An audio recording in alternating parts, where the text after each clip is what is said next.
Egunon, 28 de mayo, curiosa fecha para ir un poco a soñar. Digo soñar porque es algo que está en lo desconocido y en lo improbado, como es la supuesta batalla de Covadonga, que se sucedió supuestamente en el año 722 en alguna zona de Asturias, lo cual lleva a los estudiosos a no saber exactamente en qué lugar pudo darse. Se ha dado mucha mitología a este evento, como a veces suele pasar en estas circunstancias de la mal llamada Reconquista, como por ejemplo la batalla de Clavijo, Santiago Matamoros, el Santiago Apóstol, de si está o no está en Santiago de Compostela, de quién está verdaderamente. Seguramente, igual algún elemento tipo batalla se pudo dar en la zona de Asturias en aquel momento, es posible, pero más parecido a... ¿Recuerdan la batalla en Braveheart, en la que los escoceses están en lo alto de unas colinas y al fondo de un pequeño valle les meten en una zona sin salida a los ingleses y les empiezan a tirar piedras desde lo alto? Pues probablemente la batalla de Covadonga se parezca más a eso que no a una batalla tipo Kursk, pero evidentemente con elementos de la zona, no con tanques del momento. Debió de ser una pequeña escaramuza todo lo demás. Y además se da la curiosa circunstancia de que tenemos a Pelayo. Pelayo es supuestamente el líder de la resistencia visigoda, lo cual da lugar a mucha lucha porque los asturianos lo reivindican como asturiano. Pero si tenemos, por ejemplo, a Miguel Ángel Revilla en la conversación, te dirá que es cántabro. Y dará la circunstancia de que Pelayo era hijo del duque de Cantabria. Solo que el duque de Cantabria, el ducado de Cantabria era más bien un ducado virtual. Un ducado por conquistar en el futuro. Le dije a un amigo que si era como actualmente en el 2020 todavía los Borbones tienen el título de rey de Jerusalén. Es cierto que el reino de Jerusalén existió, pero evidentemente la autoridad que tenga el rey Felipe VI de las Españas sobre Jerusalén me da que es más bien teórico. Con lo cual,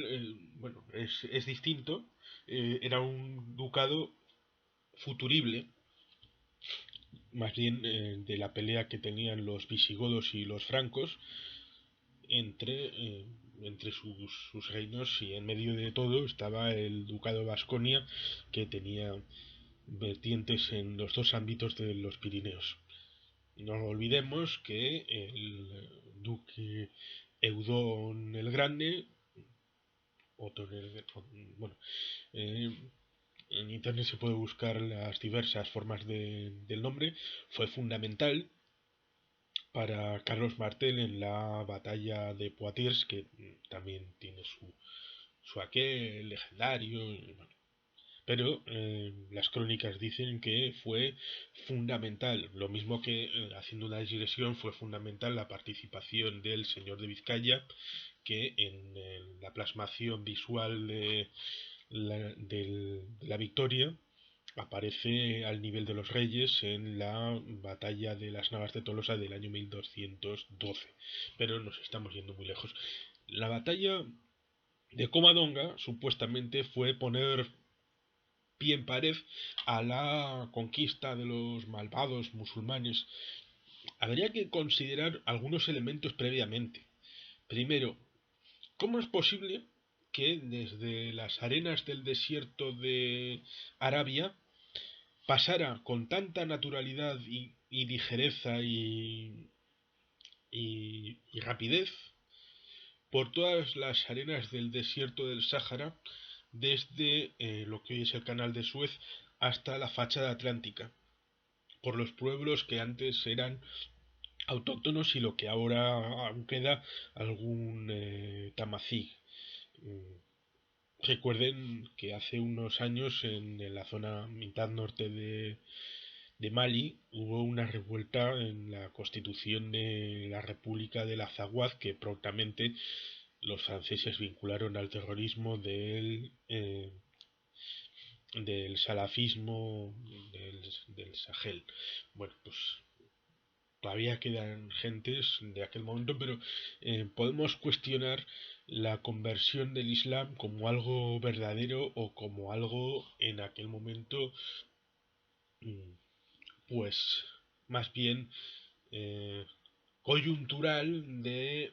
adoptar unas costumbres que daban un vuelco a las circunstancias de poder, como una herramienta de poder para las gentes. También debemos de recordar que en aquel momento, en buena parte del tercio sur peninsular, sobre todo en el siglo VII y previos, por en torno del 600 y pico de nuestra era, hubo una importante presencia bizantina en el sur peninsular que muchas veces se mantiene fuera del foco de la memoria. También se suele olvidar la guerra en la que llevaban todos los reyes visigodos, el Domuit Vasconum, la guerra del norte que tenían todos y que iba heredando rey visigodo tras rey visigodo, que habían logrado la victoria y habían dominado a esos vascones, a esos malvados que habían ya sucumbido al poder visigodo. Pues el siguiente rey, el hijo, también tenía esa lucha y volvía a ganar, y el hijo volvía a ganar, y volvía a ganar, y volvía a ganar. Con lo cual, en las propias crónicas se evidencian que de haber ganado nada, que seguía la batalla caliente y en brecha abierta. Con lo cual, si todo esto se junta, podemos tener unas circunstancias que el, eh, pueden venir unidas también al arrianismo, que tenía una importancia fundamental en el primer la primera mitad en el primer milenio de nuestra era. En los primeros 500 años pues tuvo importancia en la península y era una considerada herejía por las autoridades eclesiásticas porque se desviaba de la ruta de lo políticamente correcto o aceptado por las estructuras cristianas. Muchas veces no se suele considerar este elemento como coadyuvante del advenimiento de la invasión musulmana. Bueno, o de la guerra civil entre el rey Rodrigo, su general. Una trama que, bueno, se da mucho a la fantasía, pero que también existió. Con lo cual, si vas profundizando, vas haciendo un marco conceptual en el que las circunstancias del 711 pues son complejas, no se pueden llevar a lo unidireccional y aparte hay un libro que también es recomendable porque aparte de esto de Coadonga y de las reconquistas como es el de Miguel Anso Murado, La invención del pasado, que es muy recomendable de leer, pues aparte de lo que viene ahí se puede entender desde la óptica de un profesor universitario de la Universidad de Burgos recientemente, en este siglo XXI, hizo una investigación poniendo en solfa lo que se viene a llamar la Reconquista como una conceptualización que se hace desde el nacido nacionalismo español en el siglo XIX, como digo, en el mismo siglo en el que se instituye desde un cierto romanticismo en parte venidos desde fuera, conocido como es Washington Irving, Cuentos de la Alhambra, una cierta orientalización del ámbito hispano, de las Españas, retrotrayendo una España imaginada del pasado para conceptualizar lo que iba a ser el momento, y en ese caldo de cultivo surge la noción de la reconquista, claro, como elemento de una vuelta de tuerca para la reunificación, porque siempre se nos dice a los que no somos nacionalistas españoles y somos nacionalistas de otro ámbito como es el nacionalismo vasco, que pretendemos volver a la edad de oro porque estamos inventando la historia, tenemos neuras, obsesiones, dogmas y todo esto. Pero debemos de tener en cuenta que la historia en buena medida es un relato que se va construyendo por sedimentación y muchas veces se seleccionan y de manera intencionada, porque es humano, es inevitable, los elementos que mejor argamasan las circunstancias que queremos ejemplificar. Y a veces se puede dejar de lado elementos que puedan estar incómodos en ese relato. Y esto es lo que pasa cuando se habla de toda esta trama de la batalla de Covadonga y toda la implicación política que puede traer detrás y que trae evidentemente. Como puede ser que los propios visigodos, para poder asentar su circunstancia política, se retrotraen a una supuesta unidad de la península en tiempo de los romanos, que no era tal, porque en buena medida los romanos tenían una unidad no europea, sino transmediterránea.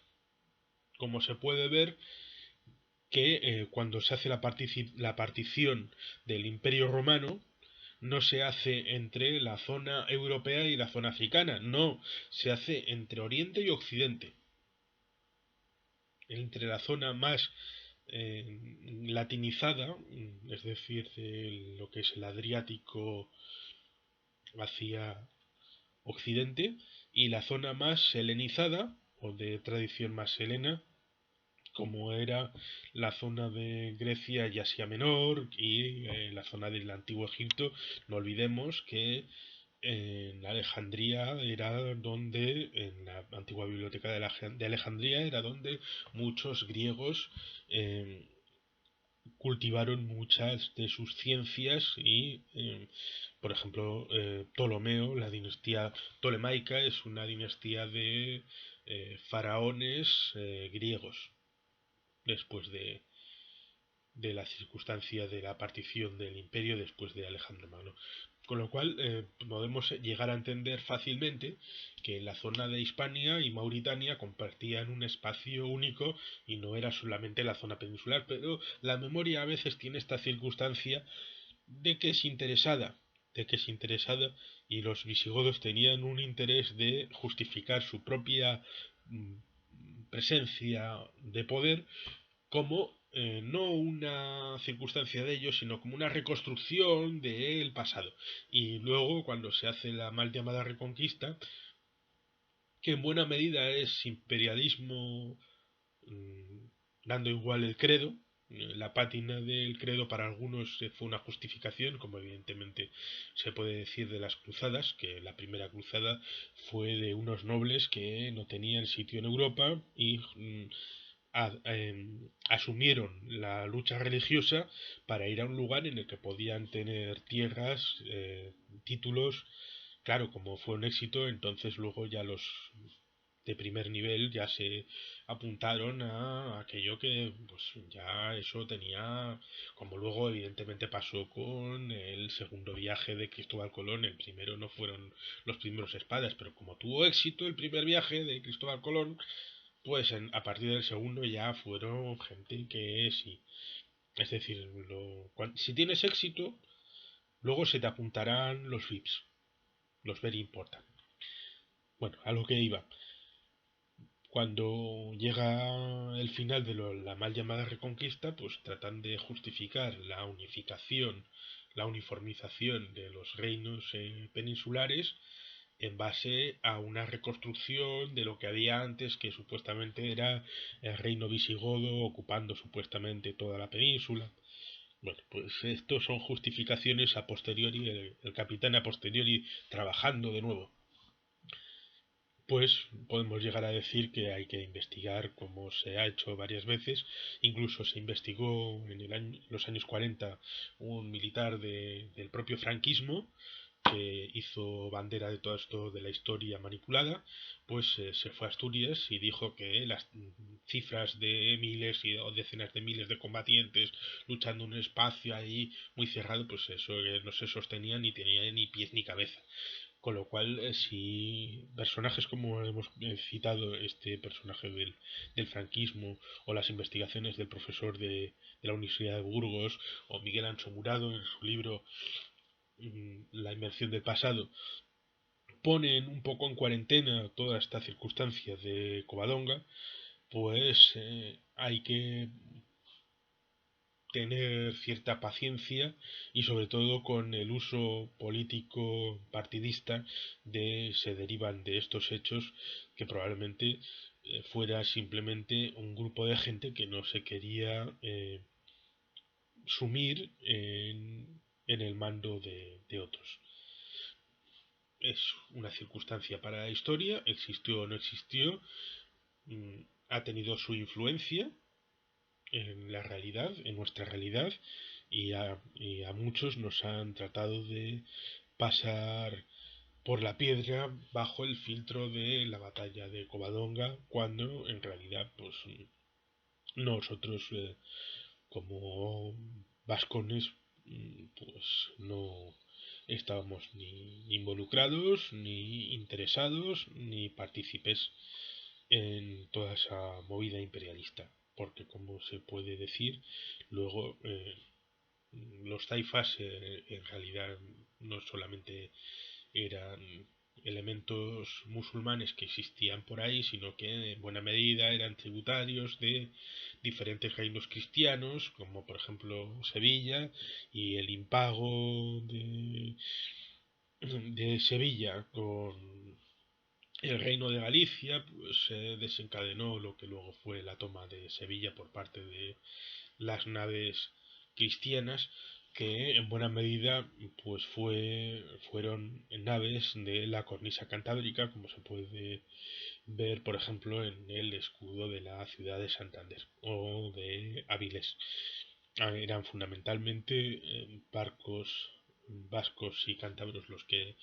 propiciaron la liberación, entre comillas, de Sevilla, pero ya en el siglo XIII. Todas estas circunstancias, por tanto, recomiendo que la gente lo profundice, que no lo asuma como la historiografía del tipo heredera de San Isidro de Sevilla, otro de los grandes popes del nacionalismo español, puedan transmitir el espíritu, la naftalina que puede sustraer estas circunstancias. Recomiendo vivamente eso, que cada cual haga su investigación libre de prejuicios, tanto de las circunstancias del año 711 con la supuesta invasión de Tarik, el moro, y luego poner pie en pared en el 722 con Covadonga, luego la Reconquista, el reino de Asturias, el reino de León, bueno, todo lo que vino después, ponerlo un poco en cuarentena hasta que cada cual haga su investigación y que no le den gato por liebre, porque la historia es dada a estas circunstancias y desde el presente, tratar de reconstruir el pasado, cuando la mejor historiografía se puede hacer conociendo las circunstancias y las bases que había antes del hecho, y desde antes del hecho progresar hacia el presente, tratando de reconstruir el puzzle de las circunstancias en las que progresivamente se fueron dando los hechos, con el conocimiento evidente de las circunstancias y de las piezas que ahora se conocen mucho mejor que en el pasado. esa es la mejor manera, considero, de invitar a hacer historia y a acceder a la historia. Sin otra circunstancia, eskerrik asko, agur bero bat, beti helpean.